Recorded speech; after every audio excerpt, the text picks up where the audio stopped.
Hey, good afternoon, Team LUD. It's Brigadier General Dan Tulley here, and I've got my partner in crime, Chief Master Sergeant Kenneth Bruce, just off camera. Yeah, what's going on, sir? Happy April 10th. It's Good Friday for the Christian community. We're looking at Easter weekend coming up here. So I just want to take this opportunity to say thank you for everything that you guys are doing. I know it's been extremely busy, and we haven't had any kind of break or respite since COVID-19 broke out across the world. But hopefully this weekend you'll get some opportunity for a little bit of downtime, some opportunity to relax, call home, check in with your loved ones, check in with each other, and make sure everybody's doing okay. I will say that we've gotten an awful lot of positive feedback from you guys through the survey that's open. Thank you for that. It seems like the mood and the atmosphere has changed a little bit from a lot of questions and concerns to people understand what's going on, and you appreciate all the efforts that the team's putting into it. So I'll make this crystal clear. All of those efforts, that's 100% the team here on LUD. Our young airmen and our folks working the line every day, they're making sure that this place is taken care of. You guys are taking personal responsibility, so thank you very much for that. All right, so let's get started with some questions and answers. And remember, our priorities are to protect the force, prevent the spread of COVID-19, and ensure mission accomplishment. Chief, what's the first question today? All right, sir. The first question comes from Staff Sergeant James Hindle, and he says, you're doing a great job handling this. His only suggestion would be to add access to the town halls and chapel services on government computers. Links go out in my government email, but I can't watch them unless I am around Wi-Fi. And so luckily they have it at their shop, but he can search for it on his phone. He's trying to figure out how can he see all the different things happening from his government computer. All right, James, that is a great suggestion. Thank you very much. So we have the restrictions that have been put in place to limit bandwidth and preserve that for mission accomplishment. But at the same time, we want to get the word out. And let's all be honest, there's a lot more use of video and streaming video going on. We're going to take that up with the comm squadron and see if we can work out some way to let you access certain streaming capability from online at work. Good question. What's next? All right, the next one is not necessarily a question, but it is a statement from one of our senior NCOs. He noticed the last 2 mornings while getting breakfast at the DFAC, the person cooking the grill didn't have their face mask on, or they weren't wearing it properly. So what he did was he went to the DFAC manager and the assistant manager who was standing less than 20 feet away, and the manager quickly corrected it. However, he thinks management should have been more proactive, because it sends a message to others that this lack of adherence to policy is acceptable to all. Please let me know what is being done to enforce the policies that protect all of us at the DFACs. That is great. The observation from the senior NCO, it strikes a chord with me because this is exactly what we're asking all of our airmen to do.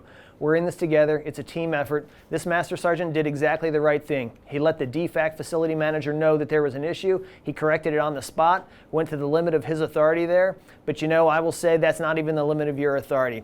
If the manager isn't taking action, I want to hear about it. The chief wants to hear about it.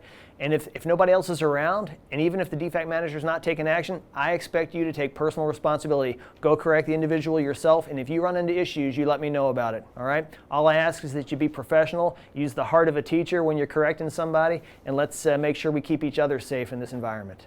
Good question. So we've received a lot of questions, and in the interest of time, we've kind of grouped these answers together to save you all some time. They're similar questions, all the same flavor. So a lot of folks are asking questions about things like the pool and the LRC. When can they be reopened? The situation's still complicated, still very dynamic. Those are not priorities. Our priority is the mission and ensuring mission success. But what we're doing is we are going to take a look at the outdoor pool and see if there's a way we can open that without the chairs and the tables. Just open it up for lap swimming like the indoor pool is. The rest of it, we're going to take our time and do what's smart. And we've asked for inputs on that, and the MSG is working on a plan to get to that eventually. Other questions include the definitions of terms like quarantine, isolation, and restriction of movement. So I'll just read you the definitions. Quarantine, the deliberate segregation of high-risk personnel who are not sick in a controlled area to protect the force. So you're not sick yet, but we're watching you. Isolation, placement of symptomatic personnel in a monitored area to ensure adequate care and prevent the spread. So if you're isolated, we think you're sick or you're displaying symptoms, and we're going to keep our eye on you and we're going to take care of you and make sure that you get better, keep you apart from everybody else as you're doing so. Restriction of movement, precautionary sequestration of personnel to a limited area to protect the force from transient personnel. So we can't afford to quarantine and isolate every transient person that comes through this base. This is a major hub for the whole AOR. So as thousands of people come and go, we are keeping them in a separate segregated area.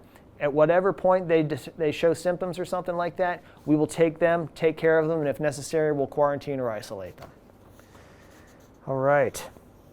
One thing I will say about this is do not interfere with the quarantine and the isolation protocols and guidelines that are out there.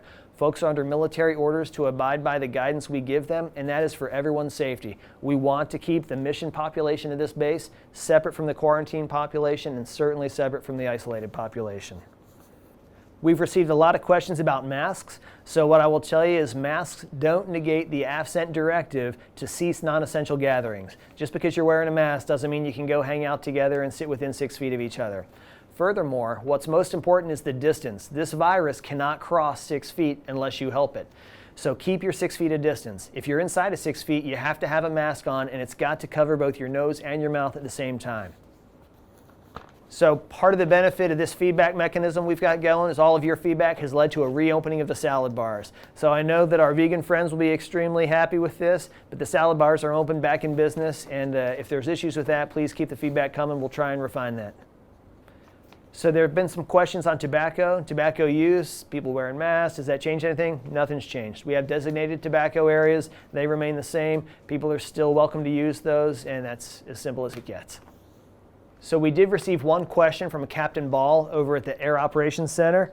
And actually, it wasn't one question, it was 6 questions. But let me summarize. He wrote quite a bit, and in the end, he sums up and says, otherwise, if there are holes or neglect in our approach, then the main body of the base are taking precautions for seemingly meaningless reasons.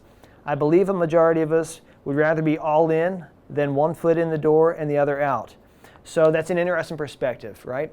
All I can tell you is that we are doing everything that the CDC recommends, that CENTCOM and AFCENT have recommended and directed, and I don't think it's binary. I don't think it's a simple black and white answer. I don't think it's all 1 foot in the door, 1 foot out, or halfway. I think that each one of the measures makes a difference. If one person stops the spread of COVID-19, that could save 300, 400, 500, or 1,000 people from getting it. So I do think every little thing matters.